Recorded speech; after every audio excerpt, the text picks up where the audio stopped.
काम किया, किसने किया विकास, क्या है गांव के मौजूदा हालात। ग्रामीण किसे देंगे अपना वोट, नाम पर या काम पर? पूछेंगे हम, बताएंगे आप। ये खास कार्यक्रम पंचायती सरकार।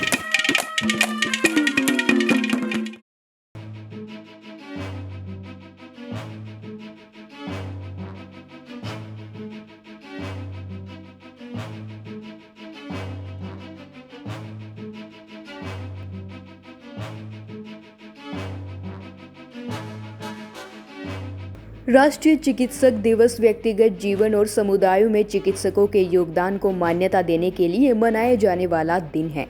डॉक्टरों को धरती का भगवान कहा जाता है क्योंकि वह मरीज को बचाने में तन मन से सेवा करते हैं। जिस प्रकार उन्होंने कोरोना के दौरान दिन रात अपनी सेवाएं दी। पानीपत के सिविल अस्पताल में आज डॉक्टर्स डे के अवसर पर जिला उपायुक्त सुशील सारवान ने सभी डॉक्टर्स को बधाई दी और सभी के साथ मिलकर केक काटा। वहीं इस अवसर पर सभी ने कोरोना के दौरान जान गंवाने वाले डॉक्टरों को श्रद्धांजलि अर्पित की। इस मौके पर डीसी ने लोगों से अपील करते हुए कहा कि कोरोना गाइडलाइंस का हर समय पालन करें ताकि तीसरी लहर से लड़ने की नौबत न आए। मैं सभी डॉक्टर्स को, सभी पैरामेडिकल स्टाफ को और सभी जिलावासियों को डॉक्टर्स डे की बधाई देता हूं और साथ ही सबसे आह्वान करता हूं कि हमें कोरोना का मुकाबला करना है और संयम रखना है और हमें आने वाले टाइम में we have to keep our self very safe, we will stay home. बहुत ज़्यादा ज़रूरी अगर कोई काम है तभी अपने घर से निकलें और सारी एहतियात बरतें।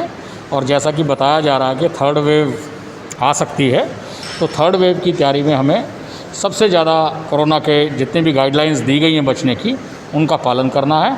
और मैं सभी डॉक्टर साहिबान से और इनके पैरामेडिकल स्टाफ से उनको बधाई देता हूँ आज के सफल आयोजन के लिए। और साथ ही हम संकल्प लेते हैं कि हम हमारे ज़िले को कोरोना से बचाएंगे। वहीं पीएमओ डॉक्टर संजीव ग्रोवर ने कहा कि जिस प्रकार उन्होंने संक्रमण के दौरान अपनी जान की परवाह किए बगैर लोगों की सेवा की, उसी प्रकार से वह हमेशा मरीजों की सेवा को तत्पर रहेंगे। और इस बार तीसरी लहर को लेकर उनकी तैयारियां पहले से ही पुख्ता हैं, इसलिए घबराने की आवश्यकता नहीं है। अगर तीसरी लहर दस्तक देती है तो बुलंद हौसलों के साथ इस बार भी उसका सामना किया जाएगा। देखो, पानीपत ज़िला में हमने पहले भी कोरोना का जो सेकेंड वेव का डटकर मुकाबला किया था।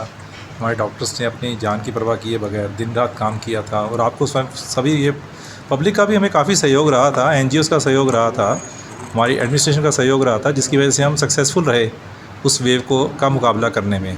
इस बार हमारी तैयारियाँ ऑब्वियसली पहले से बेहतर होने वाली है क्योंकि हमें जैसे पिछली वेव से जो हमने सीखा है उस हिसाब से जो कमियां हमें लगी, जो उन सबको हम पहले पूरा करेंगे। जैसे हम इस समय पहले से ही ऑक्सीजन की जो शॉर्टेज हुई थी उसके लिए, या और भी जो इक्विपमेंट की या स्टाफ की कमी, उन सबको हम पहले ही पूरा करके रखेंगे और कर रहे हैं।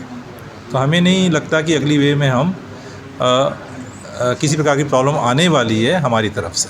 सर कितना चुनौतीपूर्ण रहा आपका ये कार्य जो उस टाइम पे कोरोना की जो सेकंड वेव आई थी उस टाइम पे? कोरोना काल सेकंड वेव काफ़ी चुनौतीपूर्ण इसलिए रहा था कि उस समय देखो, जो हरियाणा में या पानीपत में जो या हरियाणा के डिफरेंट ज़िले में जो हेल्थ फैसिलिटीज़ थी अपने अपने ज़िले के हिसाब से लगभग पूरी थी।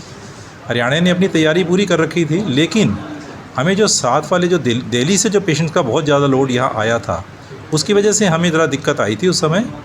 अदरवाइज़ तो I am satisfied with the work of my doctors and all the paramedical staff. उन लोगों के काम से हम पूरी तरह संतुष्ट हैं। उन्होंने अपनी 200% से भी ज़्यादा योगदान दिया। ब्यूरो रिपोर्ट, सिटी तहलका।